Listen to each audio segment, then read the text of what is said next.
Okay. Hold on.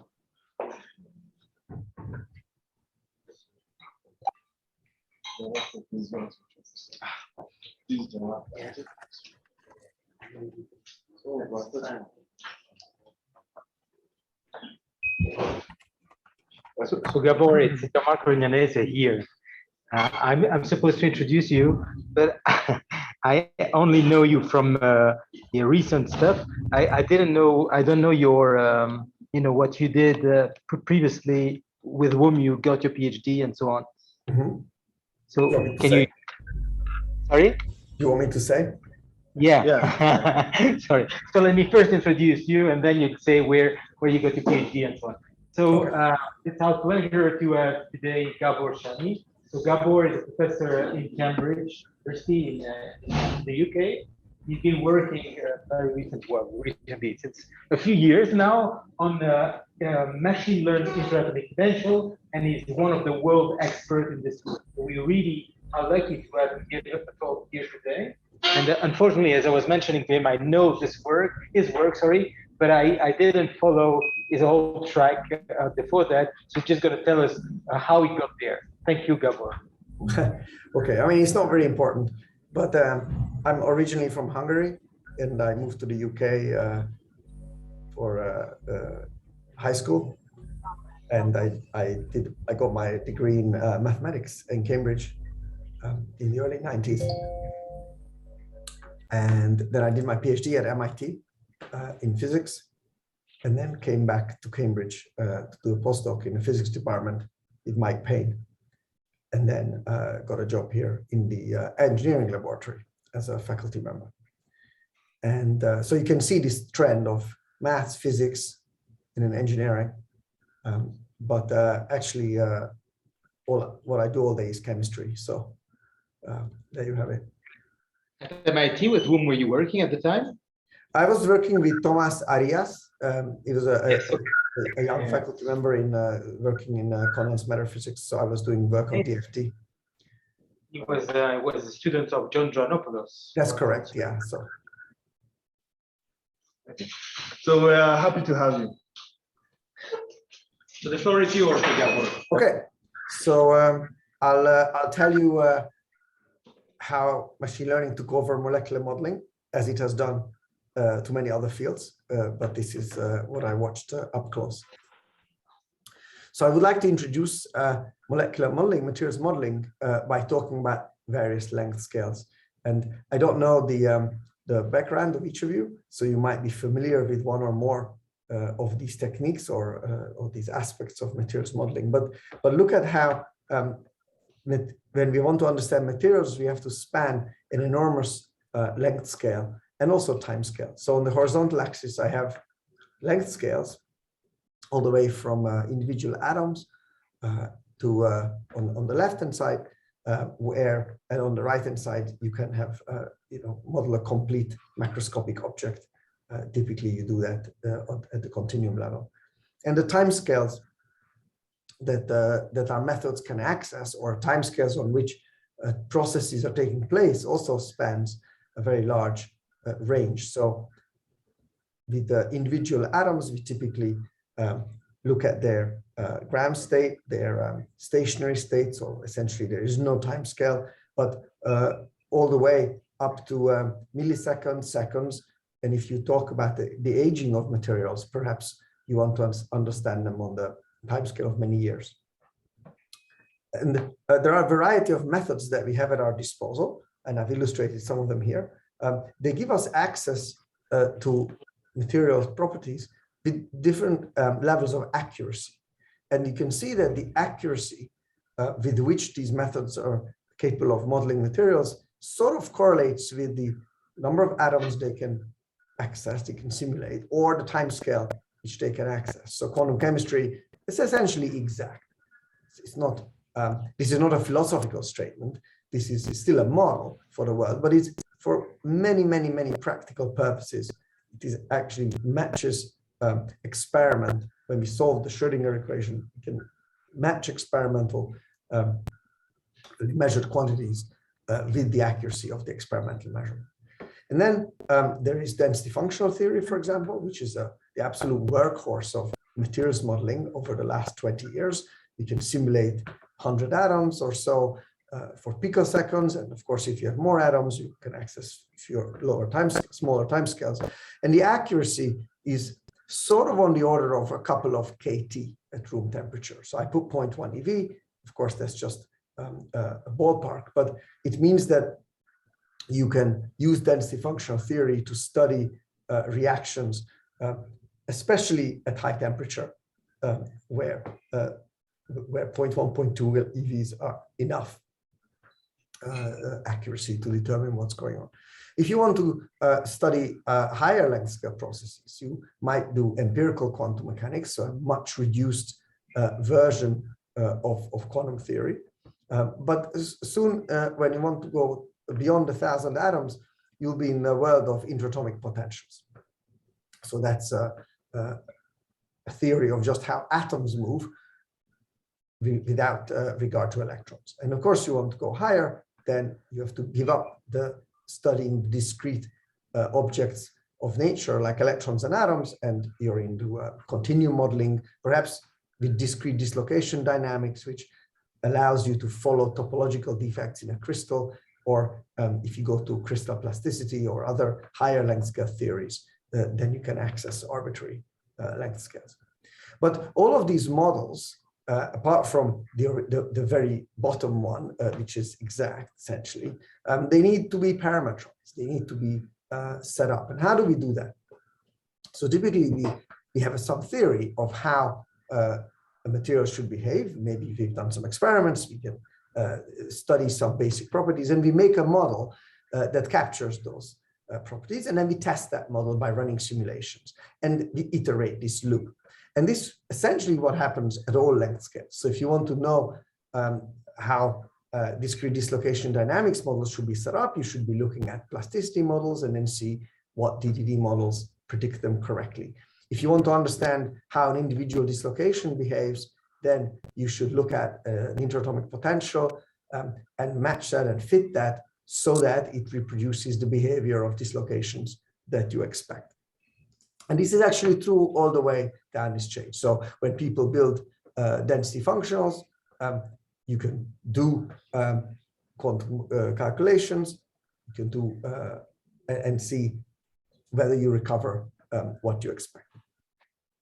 So this is a sort of top-down approach, but there's an alternative, which is first principles modeling. So that's when you do deduction. You solve some problem on the lower length scale, and you accept that result, and then you ask, what higher length scale model can I deduce from that lower length scale solution?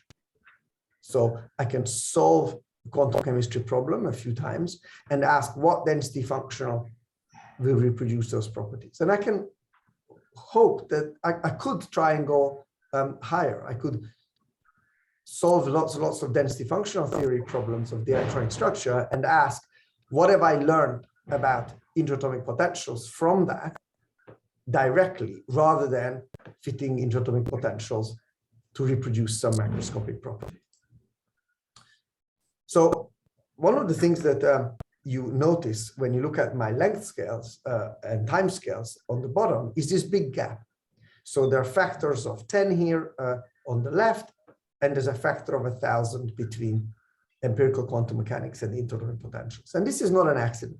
So the reason this gap exists here is because when you leave quantum mechanics behind, you are coarse graining away the electrons. So you're not changing how you describe electrons, you just don't describe them anymore. You're reducing the number of degrees of freedom significantly. And that's what allows interatomic potentials to access 1,000 times larger number of atoms and 1,000 times more timescale.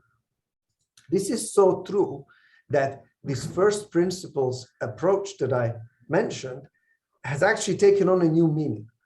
So when people say first principles modeling, they don't often mean this entire idea of going from below. They essentially mean electronic structure modeling, because this has on the left, these methods indicated with green, somehow are in a world of their own, where everything is parameterized from below. But if you look at how these methods are used, a lot of time is spent doing molecular dynamics, so observing where the atoms move, but not using interatomic potentials, but using electronic structure theory. And that's, if you think about it in this perspective, that's a really strange thing to do, because I'm asking questions at the level of atoms, but I'm forcing myself to solve at each time step the full electronic problem with interacting Hamiltonian. And I throw away most of the results, all the wave functions, all the electron densities, and I retain only the forces on the atoms. So you're sort of asking the questions on this length scale, but you're forced to do that on this length scale. And that's a problem. So what we should really be doing is going back to first principles modeling as an approach, reclaim that word and try to really go up to deducing interatomic potentials from first principles, from methods, from calculations such as density functional theory. And then we can ask the right questions at the right level. So that's what this whole research program is about, and I'll give you some illustrations.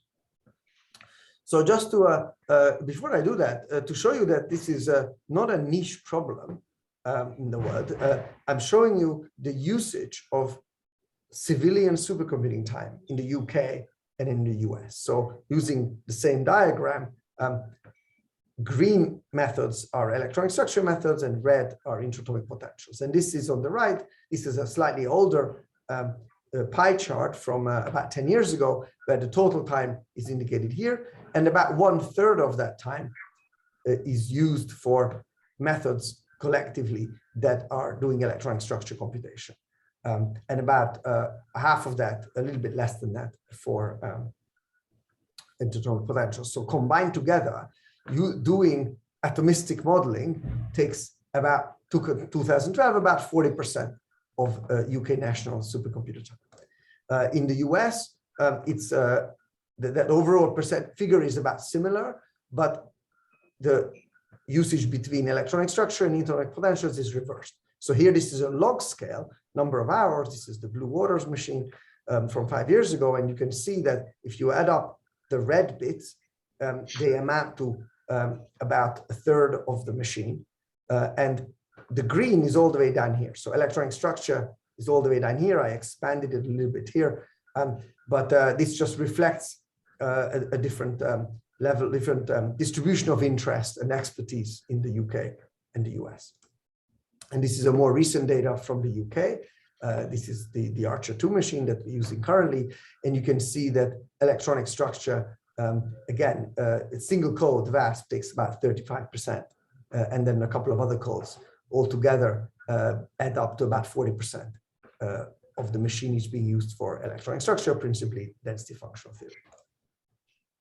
So how do we go forward from here? The idea is that we want to make interatomic potentials from first principles. So let's look at how interatomic potentials exist in the world before this endeavor. So the most widely used interatomic potentials are for bioorganic organic systems used to simulate mostly biological problems, also chemical engineering problems. So here's an example. Here's this small hydrocarbon, and you can make a model by positing a functional form, a very simple functional form for the strength of each bond and how it changes with R. You can posit a simple functional form for keeping the angle between different bonds and perhaps even dihedrons.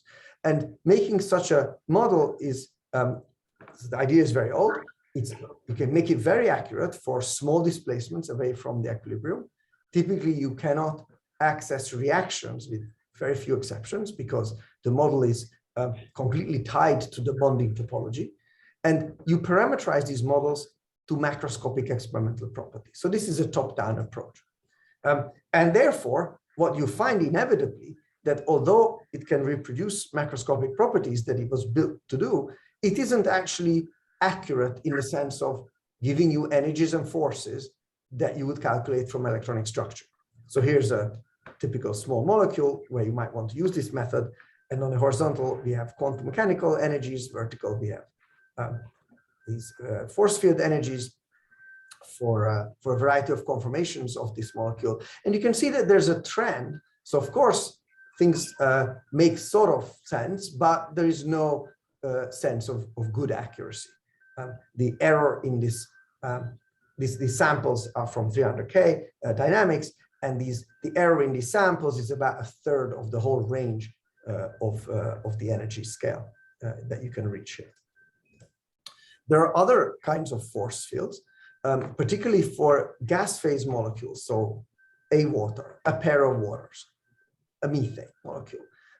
These are systematic force fields. They're built using polynomial basis functions. Their chief limitation is that they have an exponential scaling in the size of the molecule.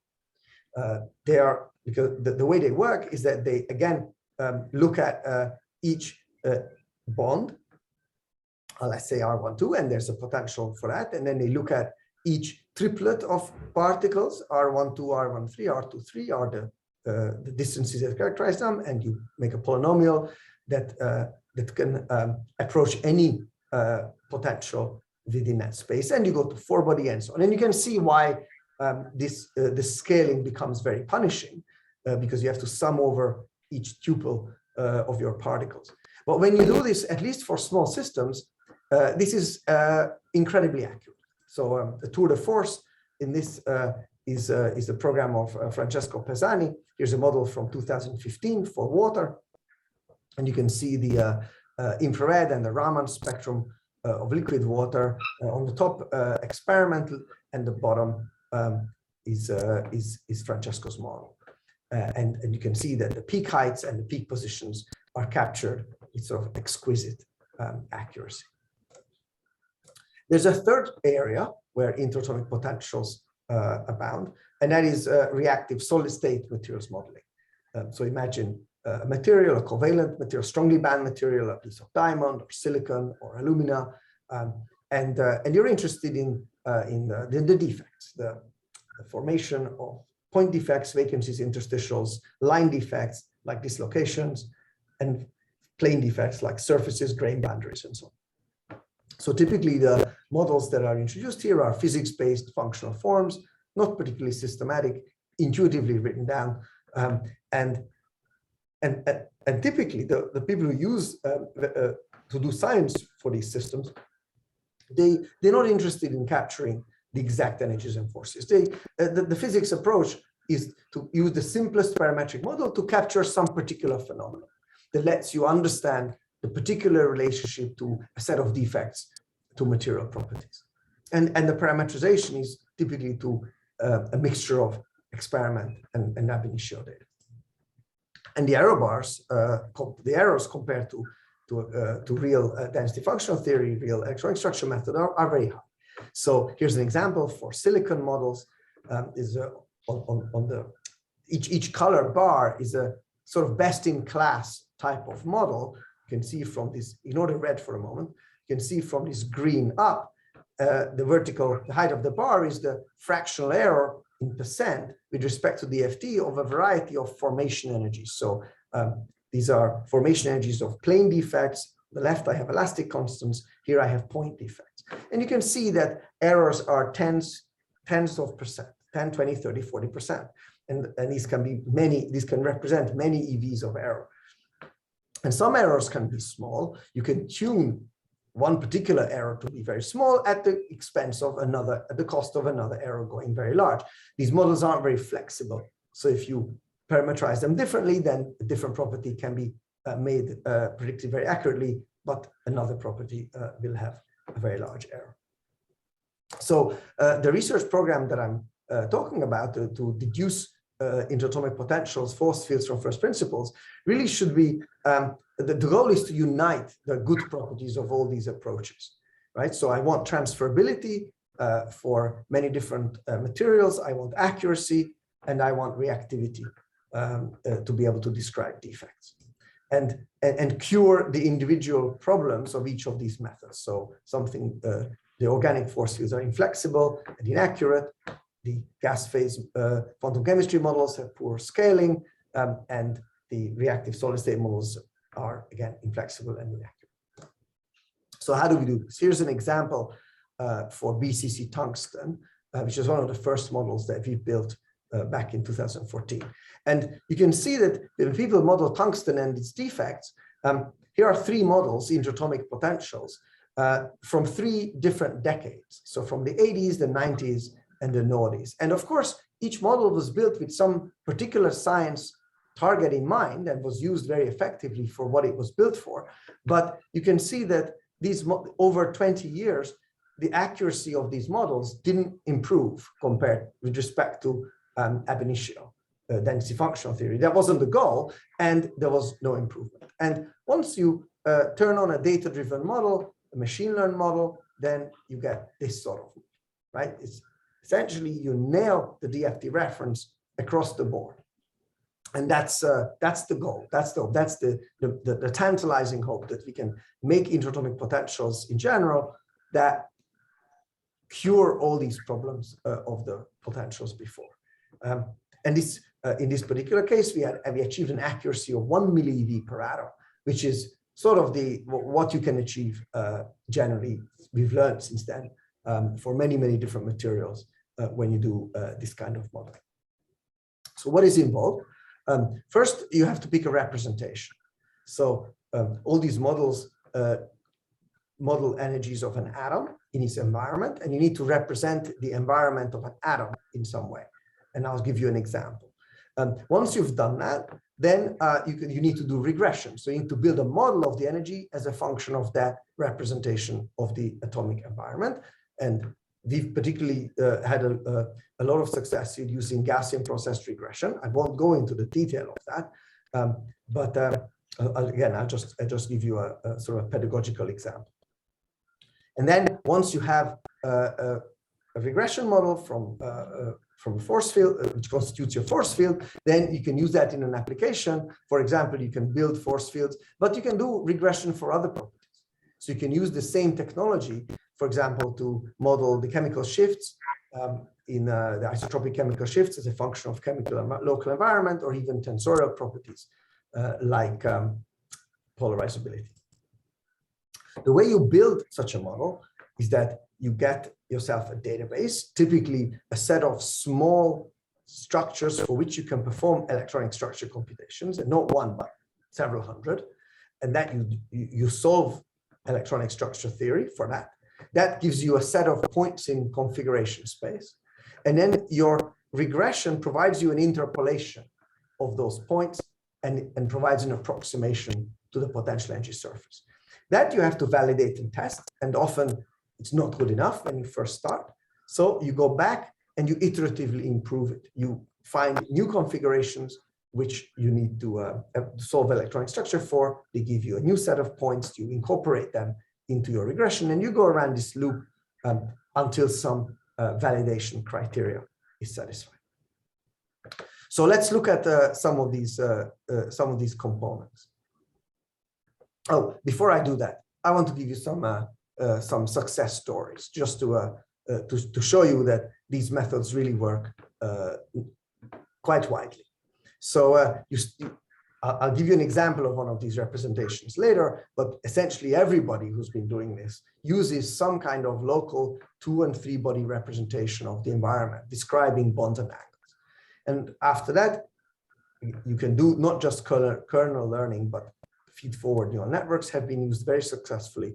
And when you do that, you have access to a variety of materials. We've done in my own group, carbon, silicon, boron, phosphorus, iron, and in more complicated compound materials, gallium oxide, germanium antimony telluride, hafnium oxide, iron and sulfur compounds, and lithium phosphate batteries. So this is just one group. Just in 10 years, the method has expanded and has become quite general. And certainly many other groups have picked these methods up. So here's an example from Gabor Kress's group, where they've studied hybrid perovskites and the phase transitions of hybrid perovskites rather successfully, recovering all the phase transitions of these very difficult to model material. Here's another example from Carsten Reuter's group from Berlin, where they studied iridium oxide surfaces, which is a catalyst compound. And they discovered that as a function of oxygen chemical potential, you get completely new kinds of surfaces that no one had ever seen before. So what you see here are two so-called complexions, so non-stoichiometric phases. In these surfaces, the ratio of iridium and oxygen is not 1:2, but this is in fact the lowest free energy state, Gibbs free energy state, once you include a specified chemical potential of oxygen. These have been validated experimentally since then. An example that we've been working on a lot is carbon. So here's a map of all carbon structures that you could find, scouring the internet and taking papers, producing structures from all the different carbonaceous material structures that we could find. It includes diamond, both forms, graphite, various low density network structures, nanotubes, fullerenes, and so on. And just to show you how difficult the modeling task is to capture the potential energy surface, think of a carbon dimer. The energy scale of that is, if you want to capture the repulsion of the carbon dimer, is on many EVs. You need to capture this on a scale of 10 electron volts here. But if you think about graphite layers, the attraction of these two layers between graphite is about 0.03 electron volts per atom. So if you want to capture that accurately, let's say you need an approach that has an error of less than 0.01 EV per atom, then, but needs to go up to 10 EVs per atom, right? Then you're looking at a length scale of about 1,000, an energy scale of about 1,000. So it's 1 part in 1,000. If you want to be better, it's 1 part in 10,000 that you need to, that's the kind of accuracy you need to have. So it's an extremely demanding function approximation task. But we can do that. So you can take about 9,000 basis functions, 6,000 DFT evaluations, and you fit that regression model, the Gaussian process regression, and you recover the target formation energies of defects across a huge range of carbon structures with remarkable accuracy. The gray crosses here are lots of different empirical carbon models, which you can see are sort of all over the place in terms of formation energies. Here's another application example, which was published, I think, last year on amorphous silicon. So this is, we've made a model to study amorphous silicon, and with that, we could do a 100,000 atom model, a dynamical model, and compress it, make an amorphous model that says 100,000 atoms, validate it against DFT and experiment in terms of its structure, and then compress it. And what we found when we did that is that it went through several phase transitions. First, it collapsed into a very high density structure where coordination numbers were 10 and 12. Remember, normal coordination of silicon is 4.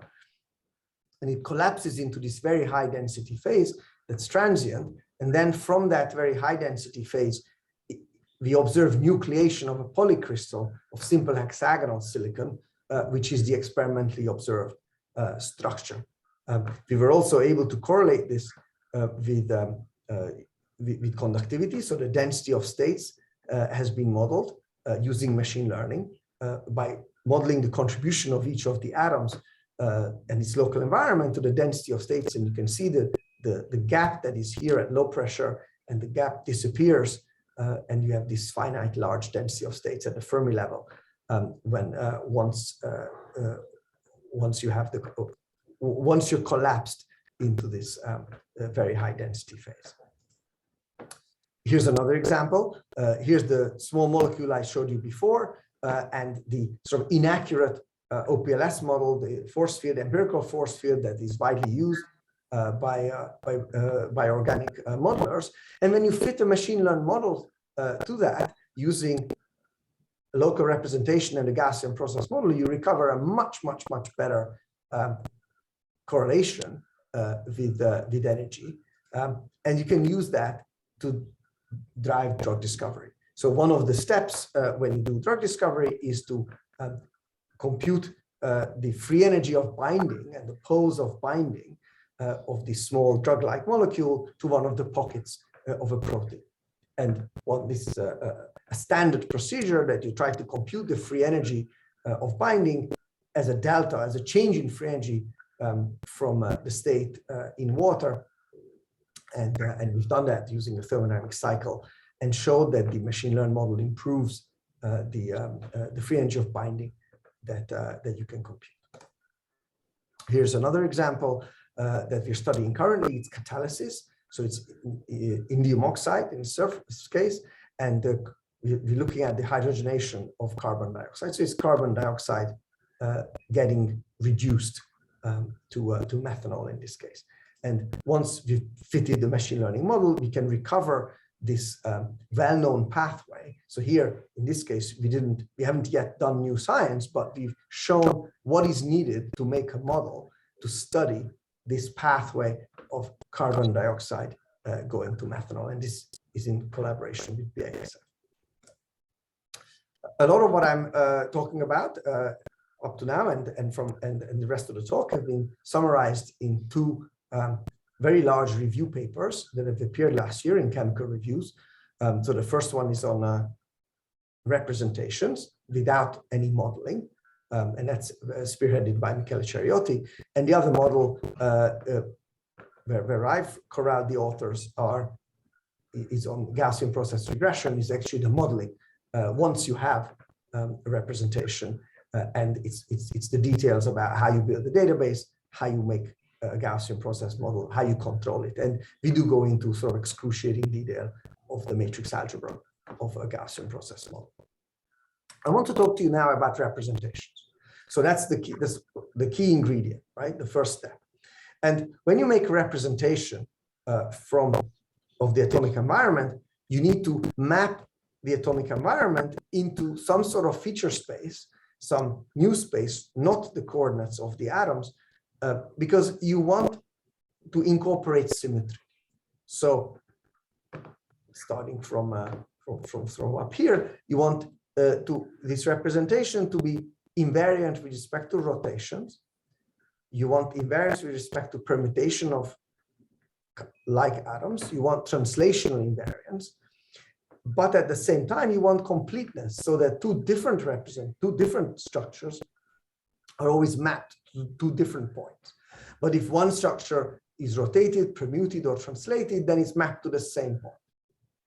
And critically, you want to do this in a way that small changes in atomic position in Cartesian space correspond to small changes in feature space, and smoothly. So when I move an atom around or even remove it from the environment of an atom, I want the features of the central atom that describes this environment to change very smoothly. We're going to use this kind of feature space to model materials additively. So each atom is modeled separately. So all these requirements are all very sensible, but actually they're quite hard to achieve. And that is really what gave rise to this whole field 15 years ago, that people started being able to make systematic models, systematic representations that achieved all these objectives. So I'll show you one of those, the one that we've worked with. So we start by, it's called SOAP, smooth overlap of atomic positions. And we start by representing the atomic neighbor density. So here's an atom and you have neighbors, and let's put a small Gaussian, but it could be a very narrow one. You could think of it as a delta function or as an extended Gaussian. We put one on each atom of the neighborhood. And that density, once I add them up, is a permutationally invariant representation of the environment, right? It doesn't matter in which order I add up the neighbors. It is a smooth representation. So if I move an atom by a small amount, this density is going to change in a smooth and continuous way. And typically we introduce a cutoff. So we only consider atoms within some cutoff. And again, we can do that smoothly. But this density is not rotationally invariant. If I rotate my atomic environment, the density changes. It rotates with it, rather than being an invariant. So in order to create invariance to rotation, we expand this density using spherical harmonics, YLM, the standard spherical harmonics that you might know from electrostatics or mathematics or from quantum mechanics, and some orthogonal radio bases. So we have these expansion coefficients, C and LM. And it turns out that if you sum C n LM times C n prime LM, so the n's and n primes can be different, but the L has to be the same, and you sum over M, you get an object which we call P, the power spectrum, which is actually invariant to rotations. So if you rotate one of the densities, you rotate the density, these P numbers do not change. It's an array, it's a three-dimensional array indexed by n, n prime, and L. And it's a rotationally invariant three-body representation of the neighborhood. We call it SOAP vector. We actually arrived at it via a slightly different route, which is very illuminating. If you think about how to compare two environments, which is really what we want to do when we do Gaussian process regression, a natural way to compare two environments in a rotationally permutationally invariant way is to take two environments, multiply them together, square, and then integrate this quantity over all possible rotations of the environment. So this is what this integral represents here. You integrate the overlap, and then you integrate this overlap over all possible rotations. It turns out, after many pages of algebra, that this rotated integrated overlap is exactly equal to the dot product of the power spectrum P of the two different environments, rho and rho prime. And that is what we call the SOAP kernel, the similarity measure between these two environments. We call it K. It's a function of atomic positions or a function of these densities. And we typically take this dot product and we also raise it to some small power. And that increases the body order. When you raise it to some high power or even an exponential, then you get a highly many-body representation of this environment. It turned out much later that many other descriptors are equivalent to this in their formulation, in their representation, what information they get out from the environment in the limit of a complete basis. So when you take NL to infinity.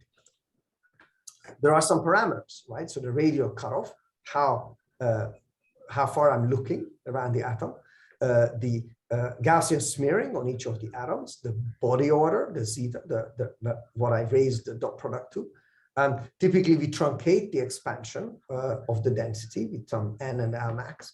And often, I'm not going to talk about this in detail, but when we use it in kernel regression, we take some number of representative environments, and that's called the sparse points. What I'm showing you here is the accuracy on some small test data set of a model that as a function of n and L. So as you go up in n, you go up in L, you get more and more accurate, but you can see that it's sort of non-uniform. So constant cost, which is these constant length of this P and n prime L array, are indicated by these black lines approximately. And you can see that as I make it longer and longer, I'm converging, I'm getting a more and more accurate fit to my model. Okay, so as I mentioned, it turned out later that many representations, all representations, in fact, of the local environment that have these symmetries are sort of related.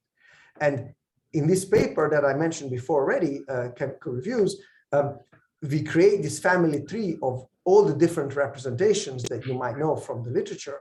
And you can sort of understand the roots and branches of this tree by the different order in which you impose the various invariances. So if you take Cartesian coordinates that are not invariant to anything, if you first enforce permutational invariance, you get an atom density field.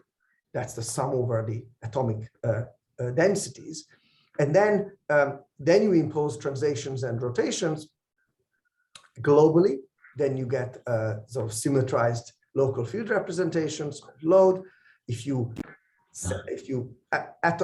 impose rotations on an atom-centered form, the way I showed you, then you get the SOAP or FCHL. You could also get later models called ACE and MTP. Some of them are in the delta limit of the atoms. Some of them use smooth atoms. But if you first impose rotations and translations, then you get internal coordinates. Go back to Cartesian. You get internal coordinates, so distances and angles, and then you impose permutation. Then you get, for example, the Belle-Parnello atom-centered symmetry functions. And one can relate these to the density correlation features via a transformation. If you impose permutations by doing histograms rather than sums over summing over individual tuples, then you get things like NBTR representation, sorted Coulomb matrix, and so on. So all the depending on how you think about your symmetries, and determines what you end up with. Here's a little I want to show you a couple of slides about how quirky and interesting are the details of these representations. So here's something that we only discovered sort of relatively recently. You start to think about completeness. So you take one of these representations and ask, can I have two different atomic environments that are not related by symmetry, that nevertheless give me the same SOAP vector or the same set of Belle-Parnello symmetry functions? That would be bad, right? That means that any model I make would necessarily assign them the same energy, even though quantum mechanically they are different environments. There's no reason for their energies to be the same. So turns out that there's a history of such construction. So here's something that you might find surprising if you haven't thought about it, if you haven't come across it before.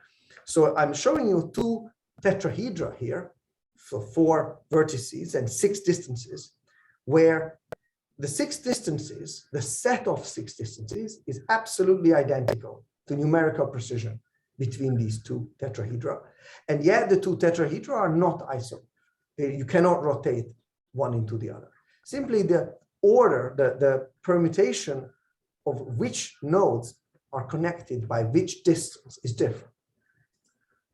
It turns out that this is equivalent to, you can translate this example into an atomic environment, and this plus environment here and minus environment here around the central atom has the exact same distances from the center and angles in the center.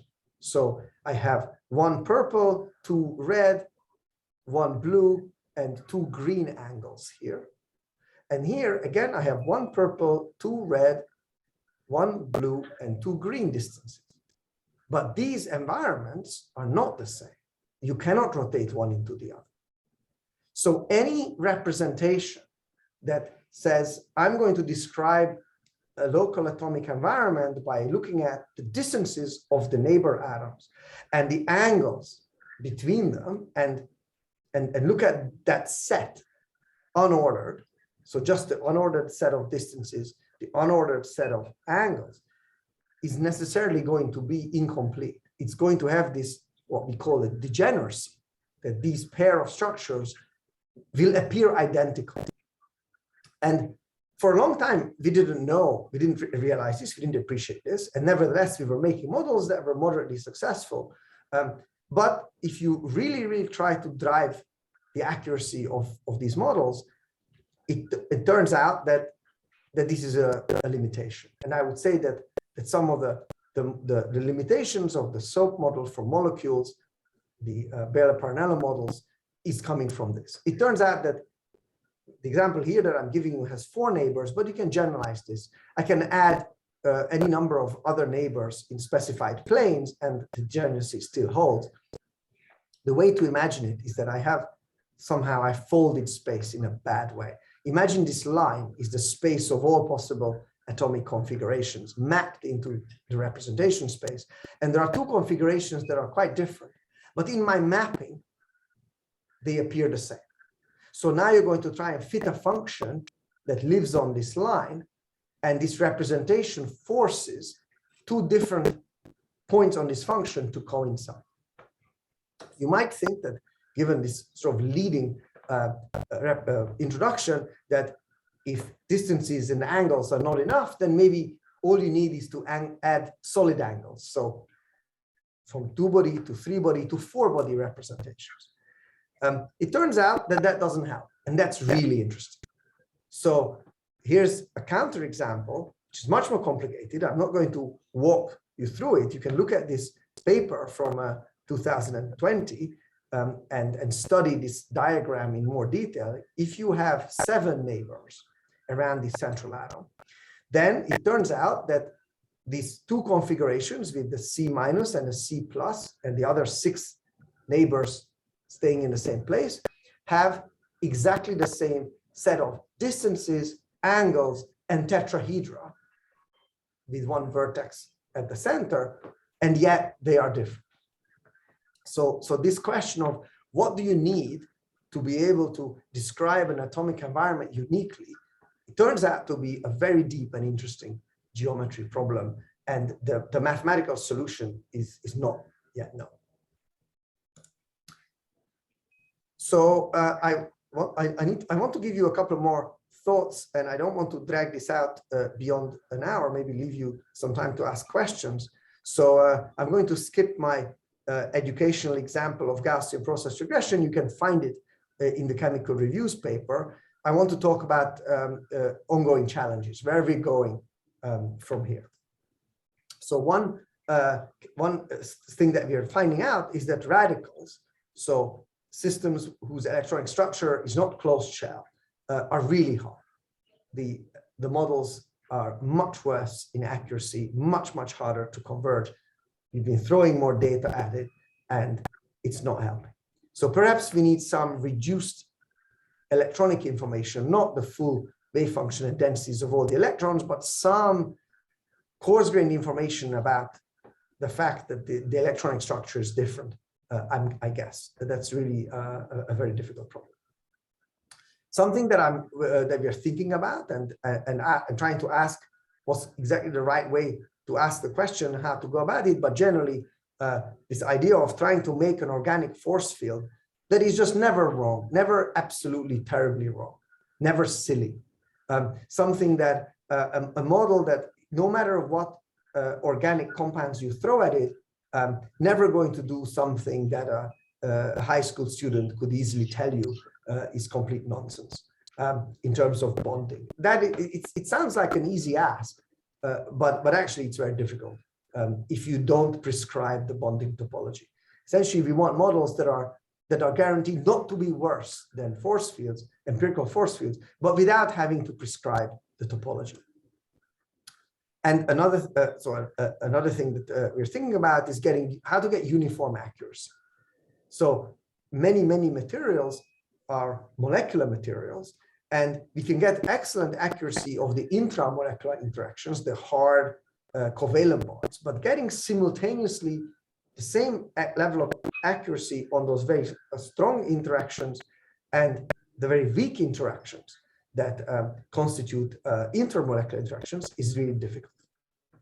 And then something else that people are thinking about, and there's been a lot of work on the last couple of years already, is charge self-consistency. So how everything that I talked about up to now, represents with the representation of atoms in their near environment, obviously doesn't do anything for materials where long-range interactions are essential. Now, it turns out that you have to look quite hard for systems where long-range interactions are absolutely essential, because there's a lot of screening, there's a lot of averaging when you do molecular dynamics. So people have built successful models even for ionic liquids and oxides, which are local. But clearly, there are observables where long-range charge interactions are important, and how to nicely fold that in to the framework is something that that people like Stefan Gödeker, Jörg Behler, Michele Ceriotti have thought a lot about. I want to show you an example of one of these works in progress. This is the interatomic intermolecular problem. So this is a problem of organic liquids. It's funded by the EU under the Big Map grant. It's part of the Battery 2030 initiative.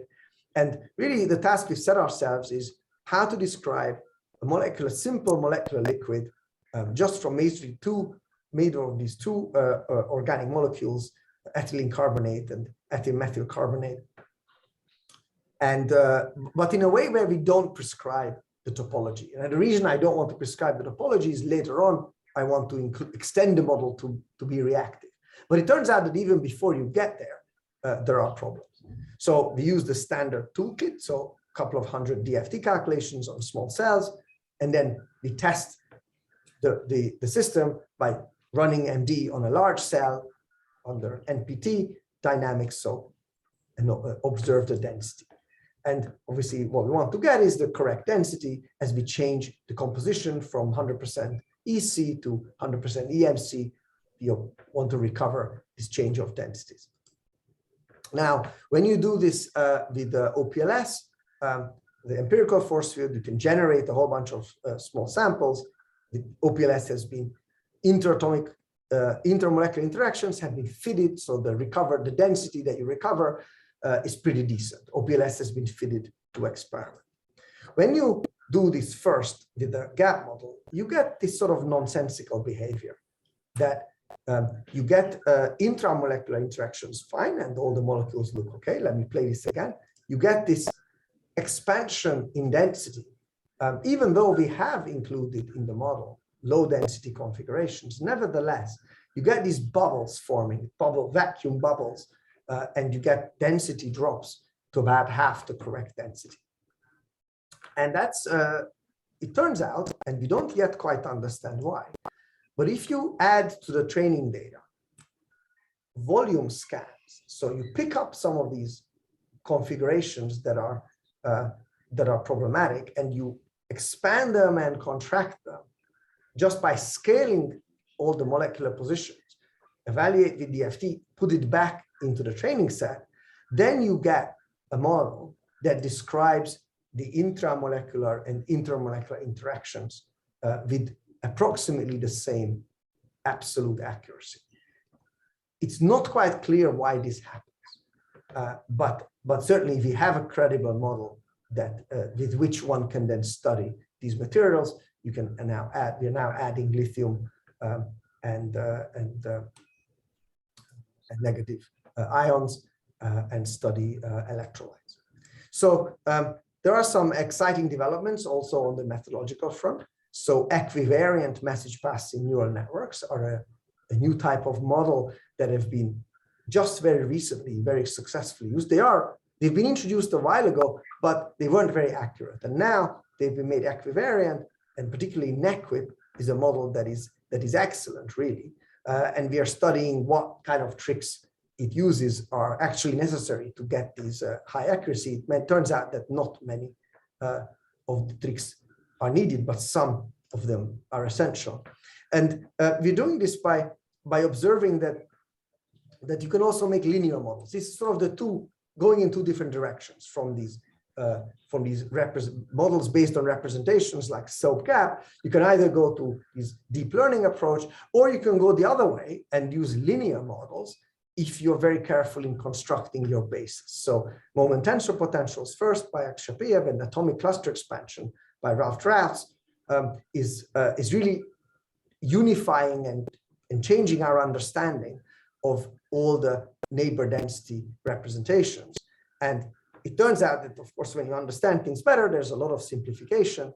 So it all boils down to taking the same kind of YLM and radial basis that I discussed earlier and producing basis functions by just summing these over all the atoms, which is what we did before, but then just taking products of these sums. And that, if you take products, single products, new different products of this single particle basis function that's already summed over the neighbors, you get a many-body basis that is a linearly complete basis. If you take to high body order, you can very easily mathematically demonstrate that this solves the problem of the degeneracies. So it's invariant to permutations, rotations, and is a linearly complete representation. You can expand any function that has the symmetries and is unique. Because we're working with these polynomial representations, these methods are very, very fast. So we now have sub-millisecond force fields, millisecond per atom per CPU core, that are better than the accuracy of all the previous representation-based models, like GAP, like Annie, you might have come across, and so on. I'm going to skip some of these results. You can find them in a recent paper. And I just want to close. I'm going to skip this too and close with some closing thoughts about what are the conceptual issues going forward. Apart from I've talked about technical issues, but what are the conceptual issues? It's really about uncertainty quantification. So there's a forward problem, which is given a database of small structures that you're going to fit to, how does the accuracy of that fit, which you can control by choosing different representations, different regression models, and how you weigh those different database configurations, how do those choices determine the accuracy that you get on an observable, on your material properties, right? So you go from this database to some material property. So here, for example, the voltage concentration curve that you might calculate for a lithium carbon material. But then there is the inverse problem, that I want to compute some macroscopic property of interest with some accuracy. What do I need to put into the database, and with what accuracy do I need to fit it point-wise so that I recover my target with the accuracy that I want? That inverse problem is much, much, much harder. And previously, these problems really didn't arise, these questions, because we didn't have models that could be systematically used to approach the Born-Oppenheimer potential energy surface. That now we have models where I can have parameters with which I can approach the energy and forces as accurately as I want. So now we get to ask these uncertainty quantification questions.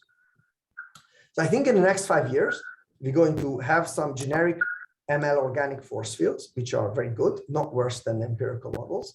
There's a lot of work on workflows and protocols, and how do you go through this iterative loop of creating databases and taking them all the way to application.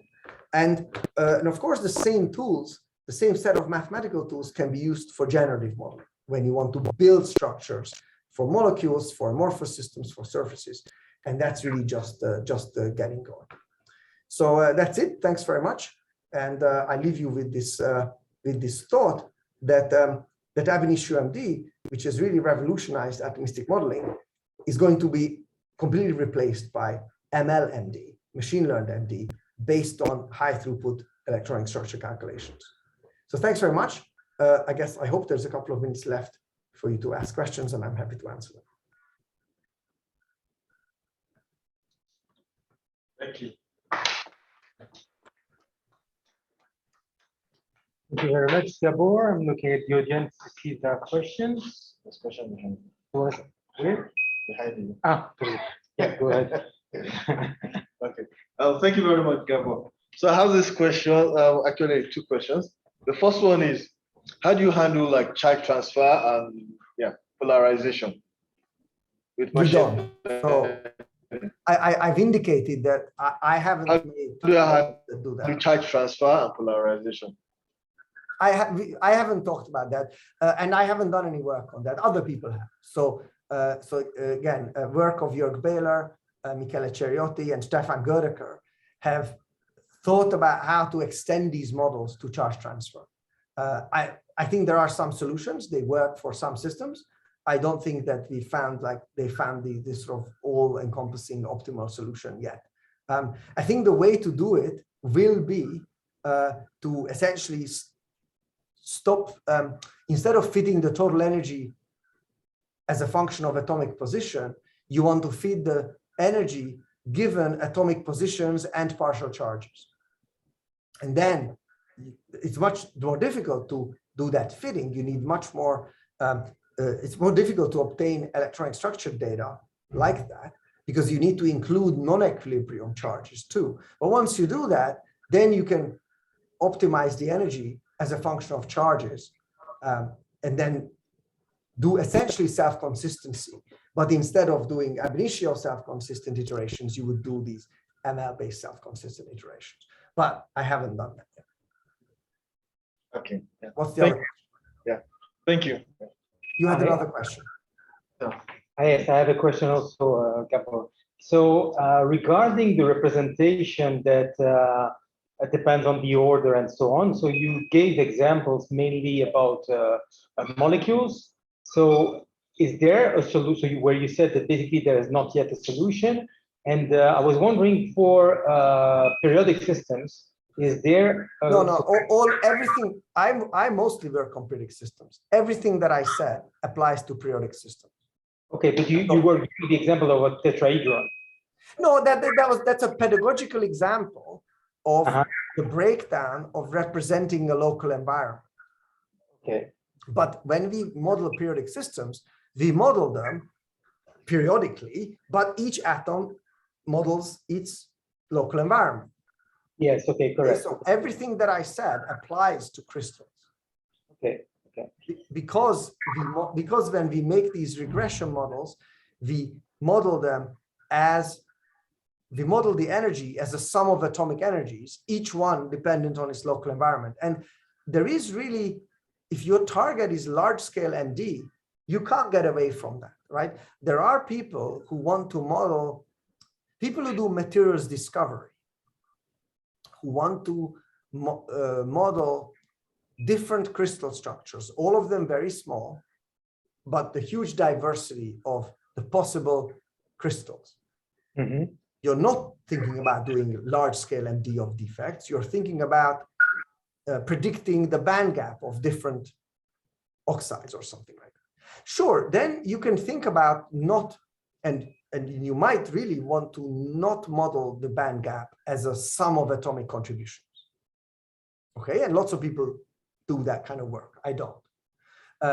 When you do large-scale MD, you always end up modeling the system as a total energy that's a sum of atomic contributions. And now you're back to this environment modeling that I described.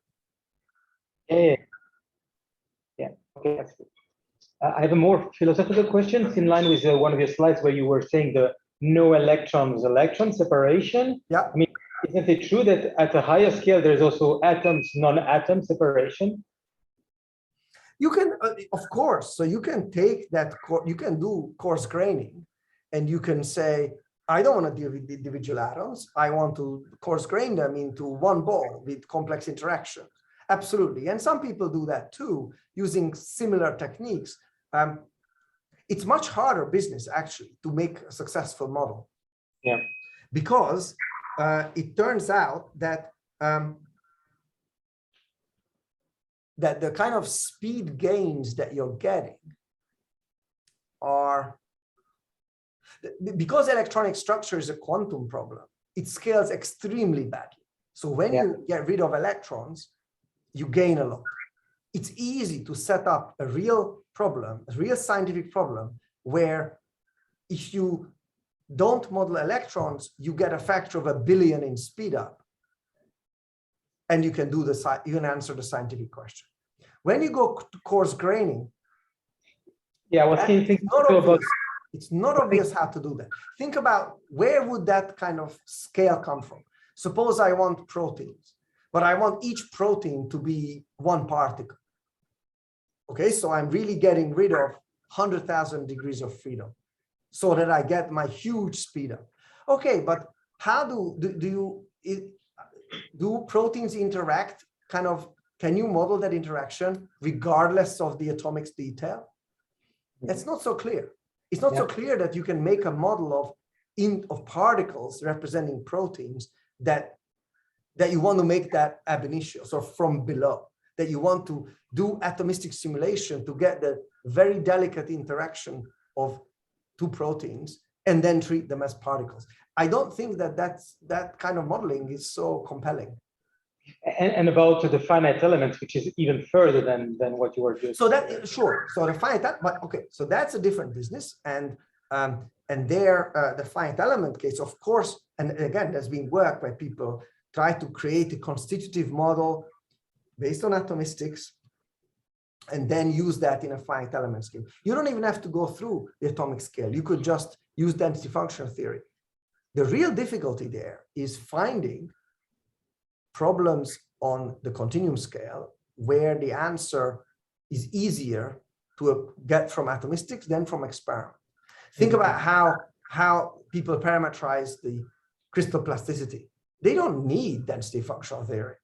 They just say, look, here's a stress strain curve, which I can measure experimentally, and you're going to sweat blood to compute that. Actually, you can't. I mean, atomistically computing an interesting stress strain curve, can't do it because of the whole hierarchy of defects that comes into play. But experimentally, it's easy to measure. And now you can say, okay, I'm going to set up my plasticity model using the experimental stress strain curve. So that way of engineering materials modeling it's very hard to replace, to chart that path from below. Okay. It's not uninteresting, but it's just hard, and not many people do it. There's another question here from Amolulu. Yeah, Gabor, I have a question. This is based on this last slide that you are showing. Mm-hmm. So when we do ab initio MD, I don't have to worry about anything. I just specify my exchange correlation potential. So you do the replacement by machine learn. You mean I don't have to do the fitting of the forces and everything? I'm suggesting that those things should be automated. And we're close to doing that. So exactly. So the idea is that depending on exactly what you want to do, but that you should be able to fire up an ab initio code. It does the dynamics and learns and fits and goes much faster. I think that's the future. Okay. Yeah. Thank you. I have a class to teach, so I kind of have to go. But thank you very much for the very nice questions. Yeah. Thank you very much. Thank you, Gabor. Thank you once again. Okay. Bye bye.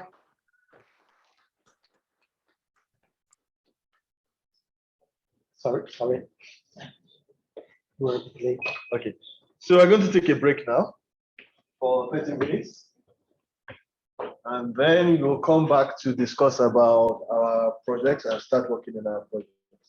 Thanks.